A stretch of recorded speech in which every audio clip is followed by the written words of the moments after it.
Hello, I'm Peter King, and welcome to the MMQB podcast with Peter King, where I take you inside the minds of the biggest influencers in the NFL. This week, it's the wide receiver show. We got Brandon Marshall of the New York Jets and the Arizona Cardinals all-pro receiver Larry Fitzgerald, two of the best in the business. Now, Brandon Marshall had a well-publicized admission of mental illness, borderline personality disorder, and I asked him who he'd like to apologize to for things he did wrong before he was diagnosed. I think about this all the time, and that's Brian Dawkins. Brian Dawkins was at the end of his career. We had a great team, and I didn't do my part to help him reach that Super Bowl and get that ring. And I asked Fitzgerald, is there any way he'll play long enough to break Jerry Rice's hallowed records? I don't think the record is attainable. I mean, to think you have to play 15 seasons and catch 100 passes. I mean, like, so many things have to go right for you to be able to accomplish something like that. Those conversations and much more coming up. Hey, football fans, we're 2 weeks into the NFL season.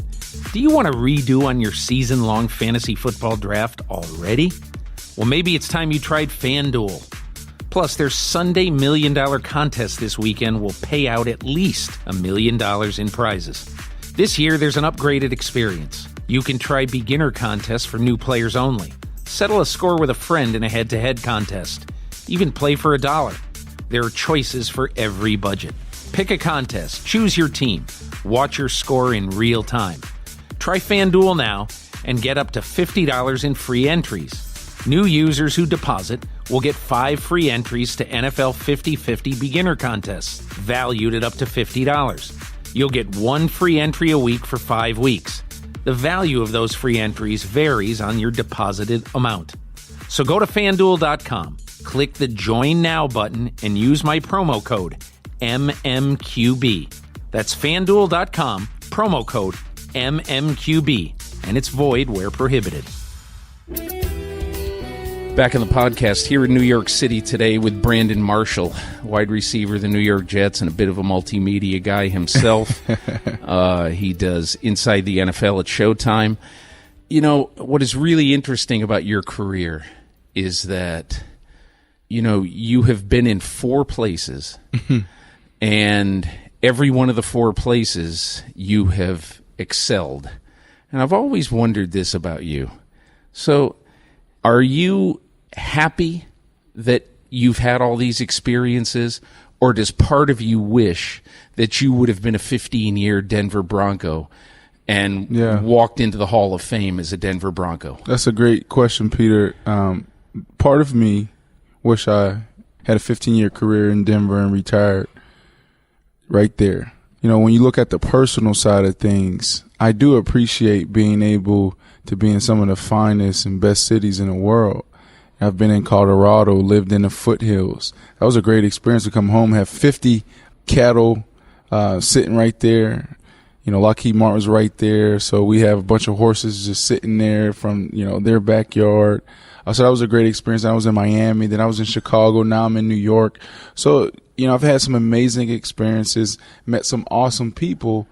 But from a career side, it is a little bit of a bummer because you get a chance to make those awesome relationships with people, not only your teammates, but people in the building. And then all of a sudden you're traded and you're gone and you have to start all over. When I was younger, it was easier. But this last time around really affected me a lot. It took a while to get over that trade. You mean getting traded from Chicago to New York? Yeah, it was a tough one, you know. And Did you love Chicago? Absolutely love Chicago. Where'd you live in Chicago? Right downtown. Wow. City boy, man. I lived downtown. We had a great experience there. And that was a place where we finally started laying our roots. You know, that was a place where I became a man, my wife became a woman, and, you know, our marriage just started blossoming, and it just felt great. We had some great relationships. From a career standpoint, I was playing well. That was my dream team. When you talk about the dream organization, the McCaskies. Why'd you love the Chicago Bears? Oh my gosh. I think because of the guys. Yeah. The locker room, that Brian Urlacher and those guys created there. When I got there, I've never experienced anything like that. That was the first time, when I made a play or didn't make a play on the field, I looked to the sideline, I saw Lovey, I saw Brian, I saw Julius Peppers, I saw Lance Briggs and Peanut Tillman, Jay Cutler, Matt Forte, and I said, I do not want to let those guys down.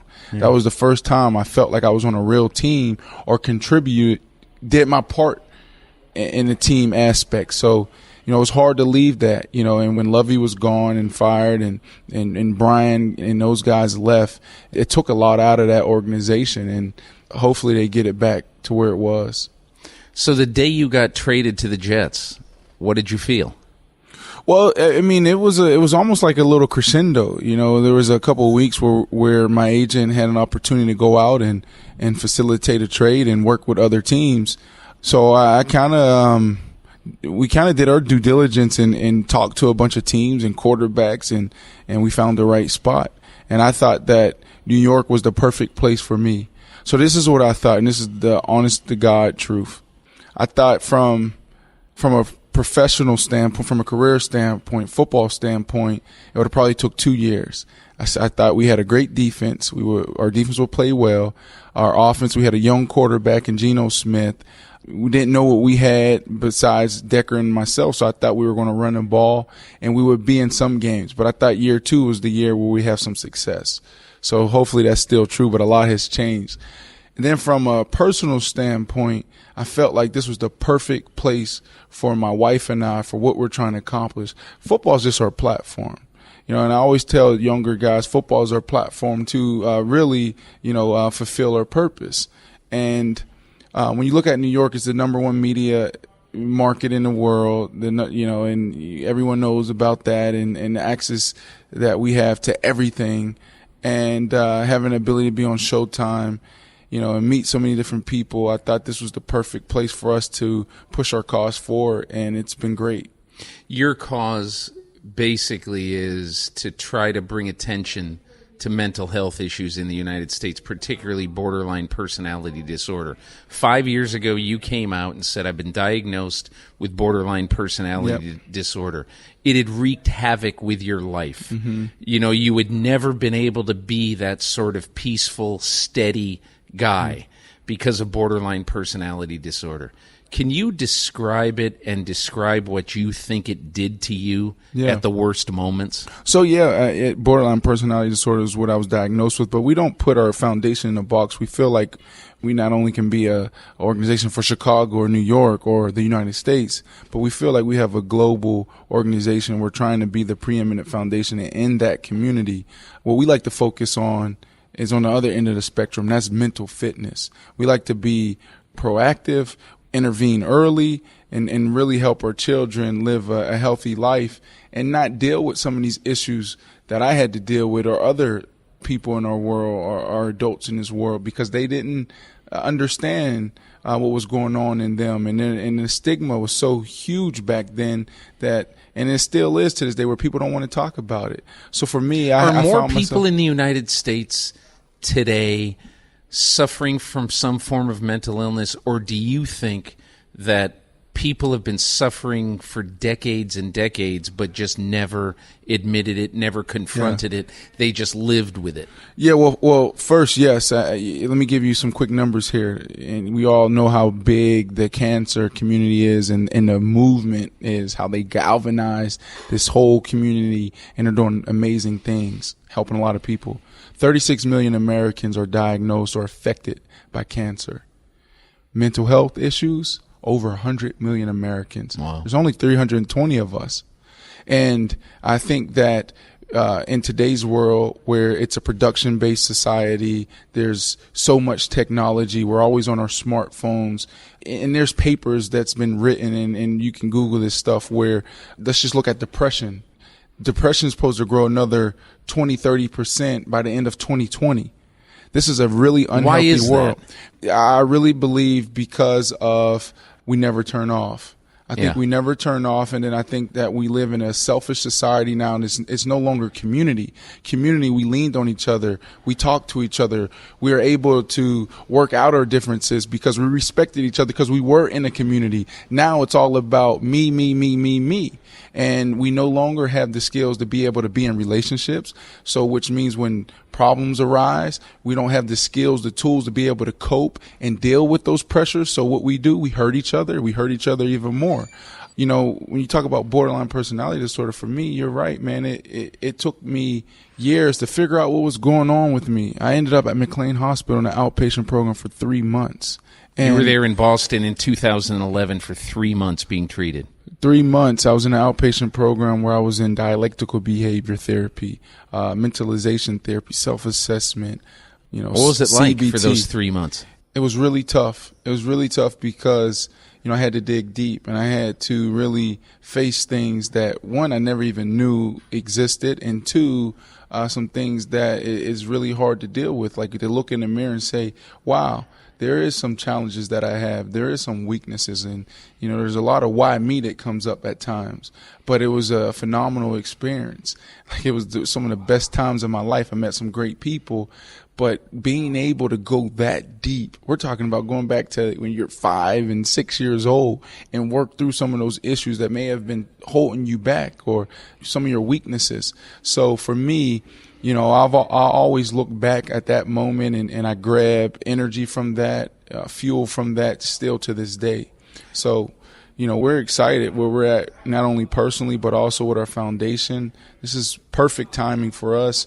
We feel like we can be the preeminent foundation in this community. Do you feel like now that is borderline personality disorder something that you have to work on every day, or after you have confronted these things for 3 months, now are you at peace for the rest of your life? How does that work? I would say both. I would say both because now, before I still went through the same thing that everyone else went through. I just didn't have the skills and tools to, one, cope with the emotions of it and the stresses of it. And then I didn't have the tools and skills to be able to problem solve and navigate myself through it. So now I continue to go through those same things, but I have the tools. So yes, I'm better, but then there's still times where, I may get depressed.